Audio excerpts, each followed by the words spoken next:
just before 2008, there was rumours of women's boxing being introduced to the London Olympics as the debut for women to fight at the Olympic level. I couldn't get over that when I heard that. That it was that late before women came into boxing at the Olympics. And all the other countries were very, very, very, very, very advanced, well established, like training camps, full-time athletes. We were so far behind. Really? I'm talking like we were lucky to get a tracksuit. If we went to a world championship, we would have to pay our own way. So when that decision was made, speaking of crossing the Alps, I went, right, this sport's non-existent in this country. If I want to be good and I want to make it, I have to fight the best. There was no question in my mind. That's what I had to do. And at the time, I was working at Ray's old gym, which became Live, and I was extremely blessed. I had the most supportive people around me, clients who were willing to sponsor and help me, and I raised money multiple times and went overseas by myself without a coach and competed internationally. And looking back now, they are some of the greatest moments of my sporting career. Not how many titles I won or how many fights I had.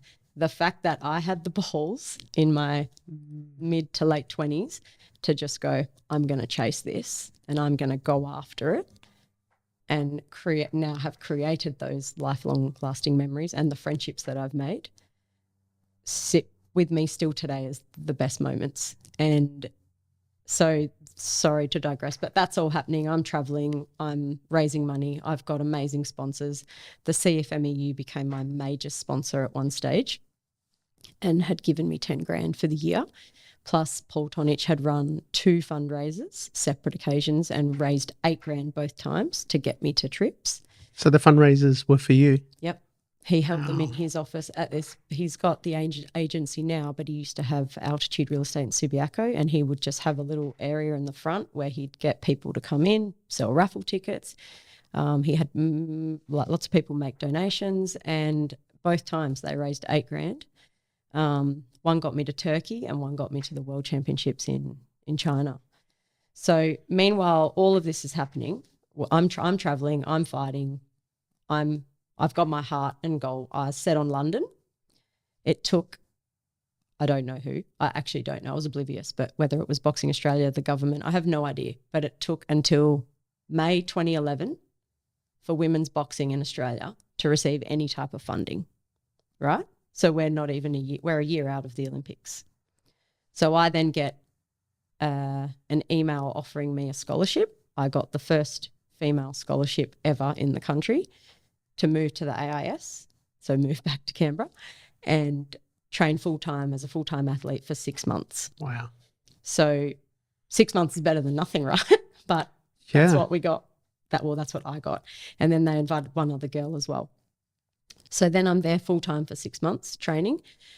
Part of that, we got 2 international trips that were both paid for, which was amazing. I didn't have to do any fundraising.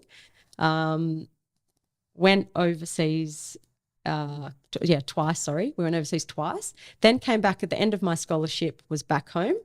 We were state sparring, we had state training the week before the Olympic trials, and I had my neck pulled down into forced flexion, which caused a disc protrusion, and I was injured and couldn't move my neck. Now, so was that through training? Yeah, it was just training.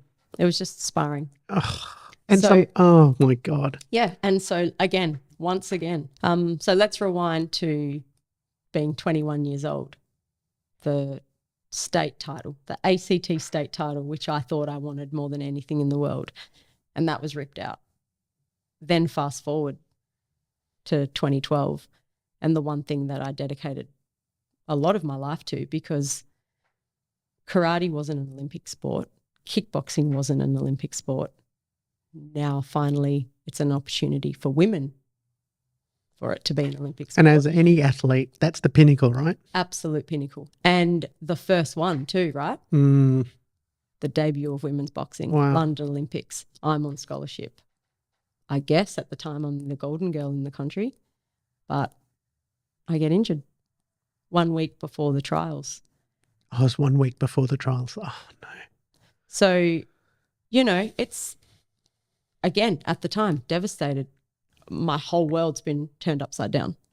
But now, oh my God, I wouldn't change it. I know. I would turn back the clock and injure myself 10 times over because it's made me who I am today.